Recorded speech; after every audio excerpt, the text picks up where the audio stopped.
ప్రస్తుతం ఉన్న పరిస్థితి మొన్న 5 సీట్లు దాదాపు బీసీలకు ఇచ్చారు. అంతవరకు అయితే అది స్పష్టంగా కనిపిస్తూ ఉంది. కానీ ప్రజెంట్ ఉన్నటువంటి పరిస్థితుల్లో కేసీఆర్ను 10 ఏళ్ల కాలం పాటు వదిలేసి నీ దున్నుకోపు అని వదిలేసినట్టుగా భారతీయ జనతా పార్టీ నరేంద్ర మోడీ వ్యవహరించినట్టుగా, లేకపోతే ఖజానాలు ఖాళీ కాకపోతుండే ఈ ఆయన చేసిన ప్రతి అప్పుకు కేంద్రం నుంచి సహకారం ఉందనేది కూడా మీకు తెలుసు, నాకు తెలుసు.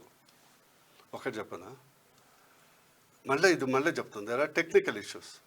రాష్ట్ర ప్రభుత్వంలో జరిగేటువంటి ఈ లా అండ్ ఆర్డర్ అనేది ఏ ప్రభుత్వం ఎక్కడ కూడా తీసుకో. ఫర్ ఎగ్జాంపుల్ వెస్ట్ బెంగాల్ తీసుకో. వెస్ట్ బెంగాల్లో ఉన్నటువంటి లా అండ్ ఆర్డర్ ప్రాబ్లము, మన ఏదో ఇన్సిడెంట్ జరిగింది, ఉమెన్స్ బాగా రేప్ చేశారు, అది చేశారు అని సిబిఐ హైకోర్టు ఇన్వాల్వ్ అయ్యి డైరెక్ట్లీ చేస్తే తప్పితే వాళ్ళు ఇంటర్ఫియర్ కాలేకపోయారు. మోడీ గారు ఈవెన్ అమిత్ షా గారు పోతే కూడా రోడ్లు అట్టుకొని చైర్లు వేసి అడ్డం వేసేసి చేస్తే కూడా ఏం చేయలేకపోయారు.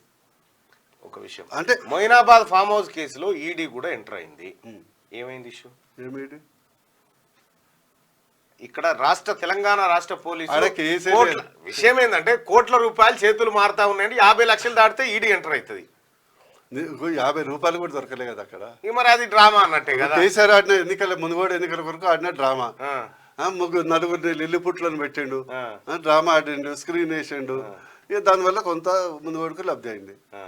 మీకు తెలుసు, నాకు తెలుసు కదా. మునుగోడుకు లబ్ధి అయిందా, దేనికి లబ్ధి అయిందా తర్వాత, కానీ మీ ఇద్దరిలో మాత్రం ఎందుకో డౌట్ గా అనిపిస్తా ఉంది. లేదు, మీలాంటి ఇట్లాంటి అలిగేషన్స్ వల్లనే తెలంగాణ రాష్ట్రం కొంత నష్టపోతుంది. ఇప్పుడు అట్లీస్ట్ పార్లమెంట్, నా రిక్వెస్ట్ ఏంటంటే పార్లమెంట్ ఎన్నికల్లో 100% పార్లమెంట్ ఎన్నికలు కానీ ముందు కానీ మీరు ఏమి చెప్పారు, అలయన్స్ ఉంటుందని చెప్పారు.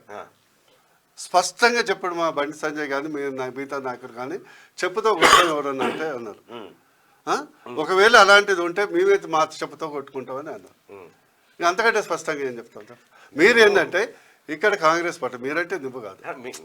నేనేమన్నా డాక్టర్ సాబ్, అది నా అభిప్రాయం కాదు, ప్రజలది. ప్రజల్నే అడుగుదాం.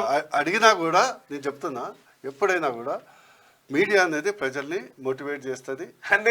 మోటివేషన్ అంటలేదు, మీరు ఇప్పుడే అన్నారు ప్రజలు తెలివి కల్ల వాళ్ళు, ఎవరికి ఓటేయాలో తెలిసిన వాళ్ళు. నేను చెప్తున్నా కదా, ఈరోజు కాంగ్రెస్ గెలవటానికి కొన్ని పత్రికలు, కొంత మీడియా ప్రజల్ని నమ్మే విధంగా చేయటం చాలా అయింది. కానీ మీకు 6 నెలల తర్వాత సినిమా కనిపిస్తుంది. ఎందుకంటే కనిపిస్తుంది అంటే ఇక్కడ హామీలు అమలు చేయలేదు.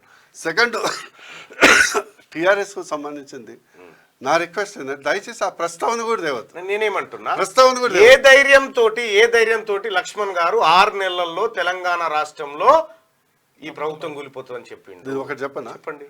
బీజేపీ ఫిలాసఫీ ఏంటంటే నాకు తెలిసినంత ఎవరిని కావాల్సుకొని కూలగొట్టారు.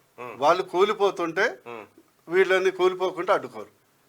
Same thing any state you take it. చాలా టెక్నికల్ గా మంచిగా ఏది మీరు చెప్పే పదము అద్దుతలేదు, ఖచ్చితంగా అద్దుతుంది. విషయం ఏంటంటే ఏ ధైర్యంతో మీ దగ్గర ఉన్న 8 సీట్లు ఎవరిని కలుపుకొని కూలకూడదామని ఆలోచన. మాకు మేము వచ్చేది మా టార్గెట్ ఒకటే, మా అధిష్టానం కానీ నాలాంటి వాడు టార్గెట్ ఒకటే.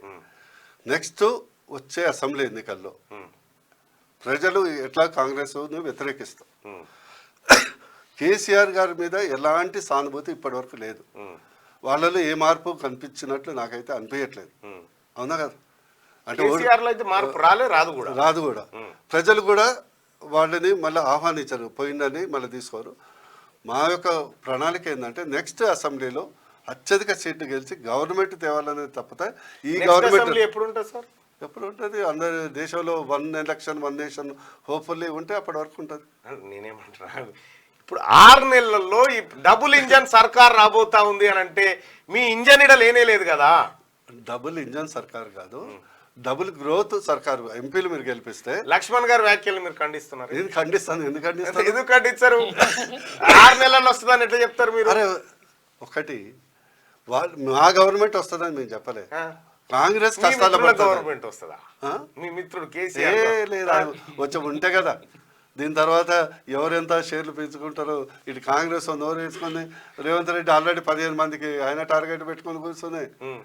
వాళ్ళు చెల్లా చెదురు అవుతారు. ఈ పార్లమెంట్ ఎలక్షన్ కానీ కానీ కేసీఆర్ ఏ ఒక్క రోజు కూడా భారతీయ జనతా పార్టీకి సంబంధించినటువంటి ఏ ఒక్క ఎమ్మెల్యేని తీసుకోలేదు. తీసుకోవటానికి అవకాశమే లేదు కదా. ఎందుకు? భారతీయ జనతా పార్టీలో కల్చర్ ఉంటుంది లేదా, లేకపోతే కల్చర్ ఉంటుంది. ఇక్కడే కాదు, ఎక్కడ ఏ రాష్ట్రంలో కూడా ఇక్కడే కాదు, ఏ రాష్ట్రంలో ఉన్న బీజేపీ ఎవడో ఒకడో అరదు, కానీ బీజేపీ ఇన్ జనరల్ ఏంటంటే cadre based party, principled party. నిజంగా ఇక్కడ ఎమ్మెల్యే పోతే వాడు సోషల్ అవుట్కాస్ట్ అవుతాడు, సోషల్ అవుట్కాస్ట్ అవుతాడు. అందుకొరకు ఏ ధైర్యం ఎవడు కూడా మనసులో ఉందా అంతో ఇంతో ఆ ధైర్యం కూడా చేయడు. మెజారిటీ ఆఫ్ దమ్ సిద్ధాంతపరంగా వస్తారు.